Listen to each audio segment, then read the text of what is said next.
every now and again, all of the readings that are set in the lectionary kind of conspire to have a central theme.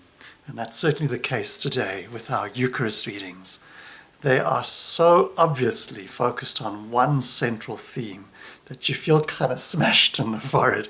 And you just absolutely have to focus on that theme because the readings allow nothing else. And today's readings all center on and speak powerfully to the idea of generous giving, or giving generously. And I think that they're so clear that I'm actually just going to read extracts from the three readings to you and then summarize those with three key take-home messages.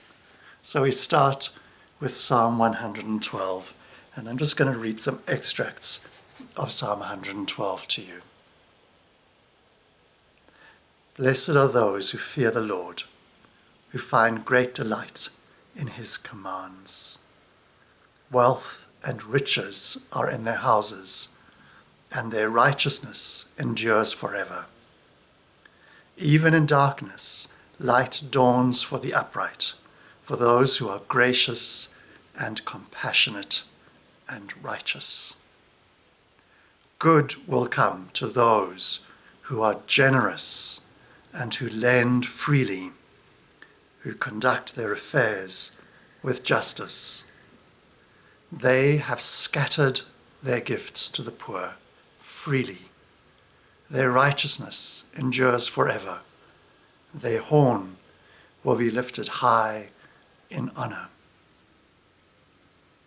I really love that ninth verse.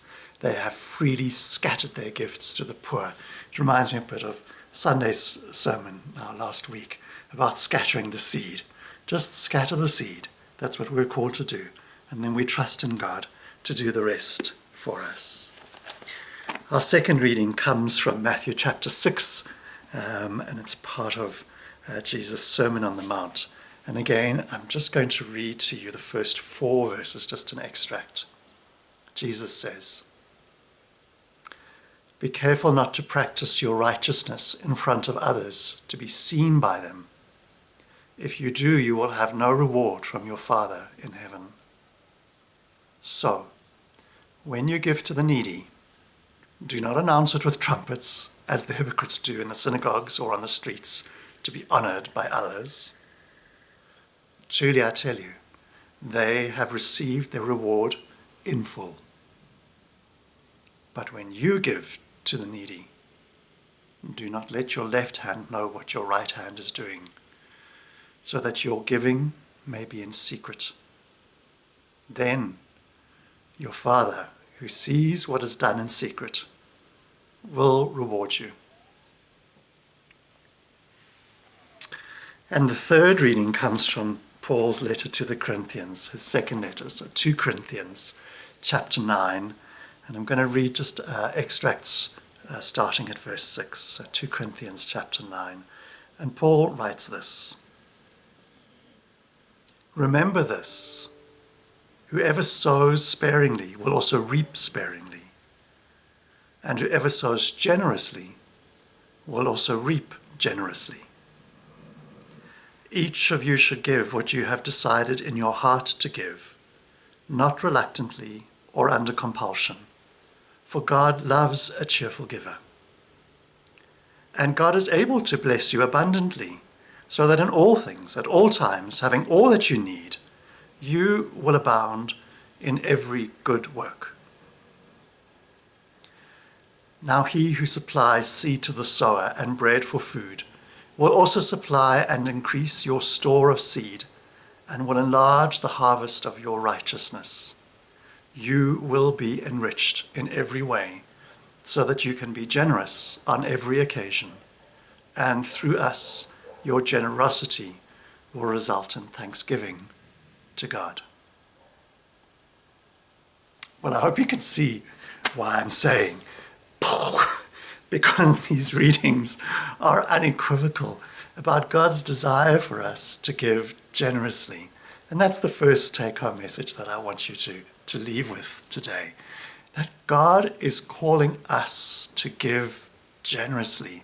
And generously, I think, means sacrificial giving, because this is the kind of giving that God has done for us all the way through history, but most especially in sending his Son into the world and then in Jesus giving up his life on the cross for us. Our giving should not be small. We think of the parable of the widow's mite, where rich people were giving large amounts of money, but relatively small for them. Whereas the widow, who gave just a tiny amount, Jesus says gave the most because she gave all that she had. The implication is that we should give until it hurts a bit. It should push us. It should stretch us. We should feel the loss when we give, even if it's not a large objective amount of giving.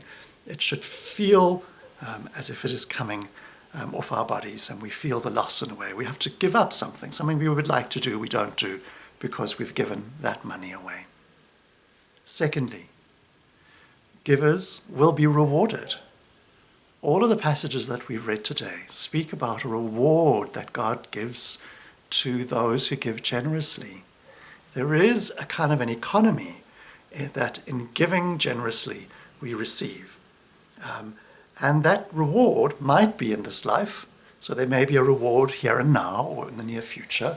But the reward will certainly be in the next life, in the life hereafter. And so in a sense, when we give generously now, we are investing in our pension plan for the life hereafter. And thirdly, our giving should be free. We should not be giving grudgingly. We should not be giving reluctantly, and we should certainly not be giving out of a sense of obligation. We should also not be giving in order to receive a reward. So the idea is not that this is a transaction. Generous giving is about giving sacrificially, not about giving in order to get. And that's why Jesus speaks about giving in secret, not letting your left hand know what your right hand is doing. He says, do it in private. The only person who should know that you've given is God himself.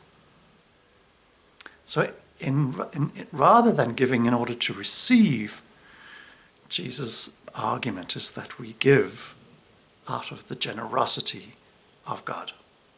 In other words, we are grateful for everything that we have received from God to such an extent that we give back generously. And so I hope that you will let these words from these scriptures settle a little bit into your mind, into your soul, and then into your pockets. And I do encourage you to give generously to God's work in this world.